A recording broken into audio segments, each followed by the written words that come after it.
Neymar a commenté négativement un post Instagram qui louait les dernières prestations de Kylian Mbappé. On va voir tout ça dans cette vidéo. Salut à tous les gars, c'est Azial. Aujourd'hui, on se retrouve pour une nouvelle vidéo. On va parler de l'actualité du PSG avec comme thème principal de cette vidéo revenir sur cet épisode qui, je trouve, finalement n'a pas fait un si grand bruit que ça, alors que c'est quand même une dinguerie au final. C'est bel et bien le post Instagram de Neymar qui a réagi à une publication qui vantait les récentes prestations de Kylian Mbappé. C'est un post qui date d'il y a quelques temps, si on doit être honnête. C'était pas là dans ce début de saison avec le Real Madrid, c'était lors de la fin de saison l'année dernière du côté du PSG. Mais voilà, j'ai revu cette info passer et comme je vous le dis, je trouve qu'on n'en a pas énormément parlé. Finalement, ça n'a pas fait tant grand bruit que ça. Alors je voulais reparler de ça dans cette vidéo, aussi parler un petit peu de l'actualité du PSG, mais on va, comme je vous l'ai dit, en tant que thème principal, on va quand même parler de ça. Ça va permettre de reparler un petit peu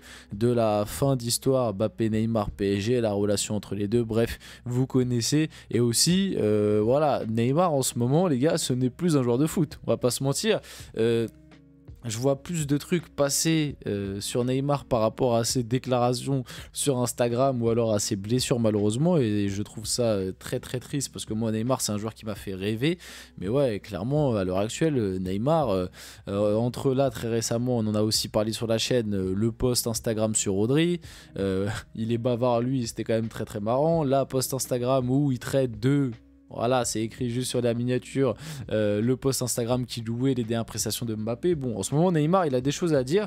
Avant que la vidéo commence, n'hésitez pas à la liker, à commenter, à partager, à vous abonner. Ça fait toujours plaisir et ça aide pour le développement de la chaîne. Et nous, on va pouvoir y aller dès maintenant.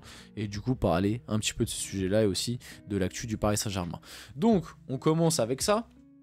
Donc le commentaire de Neymar sous un post bienveillant sur Kylian Mbappé. Pour rappel, je crois que ce post Instagram de Neymar a été fait juste après le match aller.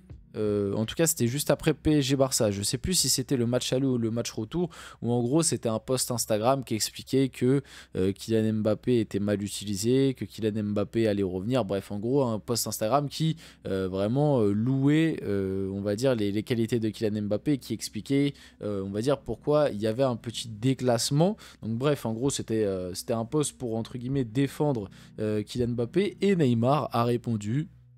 Voilà, a répondu suceur de cacahuètes, quoi, voilà. Voilà.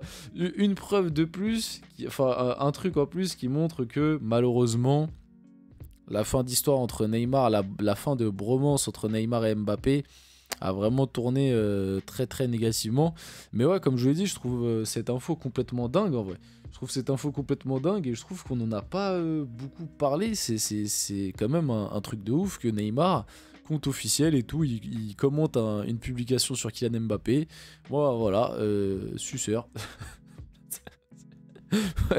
Ouais, je trouve ça complètement dingue. Mais bref, au moins ça montre juste que la relation entre Mbappé et Neymar, voilà, c'est plus ce que c'était. Et que aussi, bah, mine de rien, Neymar est très proche des Brésiliens, est très proche de Vinicius, de Rodrigo. Est-ce que ça peut pas aussi à des moments avoir un impact par rapport au Real Madrid? Je pense pas, mais on sait jamais, tu vois. On en avait parlé aussi sur la chaîne à un moment, comme quoi il y avait, je sais plus c'est qui en avait parlé, mais je me rappelle que quelqu'un avait parlé du fait que du côté du Brésil, il y a pas mal de joueurs qui ont côtoyé Mbappé, qui ont prévenu Rodrigo et Vinicius qu'il était un petit peu ingérable. Donc tu vois, ça envoie directement une mauvaise image et peut-être que pour le Real à l'avenir, ça ramènera des côtés négatifs. De toute façon, on connaît Mbappé. Avec l'équipe de France, avec le PSG, pardon, ça s'est toujours mal fini, hein, pour des raisons différentes, et c'est pas toujours le seul responsable de tout ça, mais il en est quand même en grande partie. Dans ce début de saison, il y a eu quand même déjà pas mal de polémiques du côté du Real. À voir par la suite, même si là, le dernier match du Real est plutôt satisfaisant et lui a fait une bonne prestation. On va attendre le match face à Liverpool. Franchement, je vous le dis, hein, j'espère pas pour le Real. Parce que moi j'aime bien avoir un Real fort et que malgré tout, même si on dirait pas Kylian Mbappé de base, c'est un joueur que j'aime bien, en tout cas le footballeur. Maintenant j'aime moins la personnalité, j'aime moins on va dire les déclarations qu'il peut avoir et surtout qu'il a eu lors de sa période au PSG, à faire le donneur de leçons etc. à des moments où lui-même n'était pas irréprochable.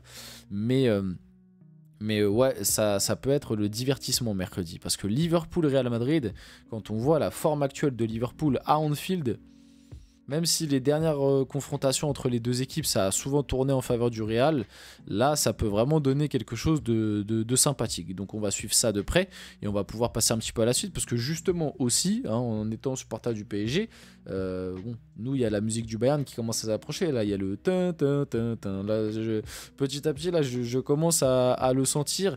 Et ouais, je suis pas hyper rassuré. En tout cas, Nuno Mendes est sorti sur blessure face à la Croatie, mais son sélectionneur Roberto Martinez s'est montré rassurant concernant l'état physique du joueur parisien. Il a été touché à la cheville, mais ce n'est pas une blessure grave. Malgré tout, Luis Enrique, on l'avait vu dans une précédente vidéo, a réagi à ça et a dit qu'il ne savait pas s'il allait être remis pour le match face au Bayern. Vite fait, petite parenthèse sur Nuno Mendes, j'ai envie de vous poser la question s'il y a des supporters du PSG devant cette vidéo, est-ce que finalement c'est pas un mal pour un bien? Là je vous pose vraiment la question, est-ce que c'est pas finalement un mal pour un bien de ne pas avoir Nuno Mendes pour le match face au Bayern, parce que les dernières prestations de Nuno Mendes en Ligue des Champions et même globalement, moi je suis très très déçu. Alors, on lui pardonne beaucoup de choses à Nuno Mendes parce qu'il revient d'une très longue blessure, même si là, ça fait quand même un moment qu'il est revenu, qu'on voit malgré tout toutes ses qualités et que on va pas se mentir aussi que l'utilisation de Luis Enrique est peut-être pas la meilleure pour lui. Maintenant, je veux bien que l'utilisation de Luis Enrique soit pas la meilleure pour lui, mais quand tu rates des passes, quand tu rates des contrôles, quand on va dire, tu as une attitude trop décontractée sur le terrain qui nous fait encaisser un but face à l'Atlético, tu peux jouer latéral droit, piston gauche, ailier droit ou numéro 9, ça c'est la base en fait pour un footballeur, d'avoir la bonne attitude et d'être, on va dire, carré techniquement, contrôle, passe, voilà. Et ça, même ça, récemment, Nuno Mendes, sous le maillot du PSG, c'est pas quelque chose de garanti. Et je trouve que c'est un problème.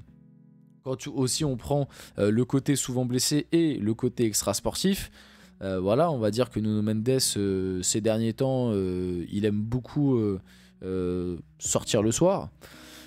Donc ouais, Nuno Mendes, moi j'ai de plus en plus de questions et je commence à vraiment remettre sa place de titulaire en question. Et pour moi, quand Lucas Hernandez va revenir, si Lucas Hernandez revient à son niveau, Nuno Mendes, pour moi, il va goûter au banc. Parce que je pense que Luis Enrique préférera partir avec Lucas Hernandez latéral gauche que Nuno Mendes. Hein, je te le dis tout de suite. Donc à voir. Finalement, est-ce que c'est pas un mal pour un bien de pas avoir Nuno Mendes et de mettre peut-être... moi j'aimerais bien tester Pacho dans ce rôle-là, parce que Pacho a les qualités physiques pour potentiellement embêter des ailiers virevoltants qui sont du côté du Bayern, Michael Olise par exemple.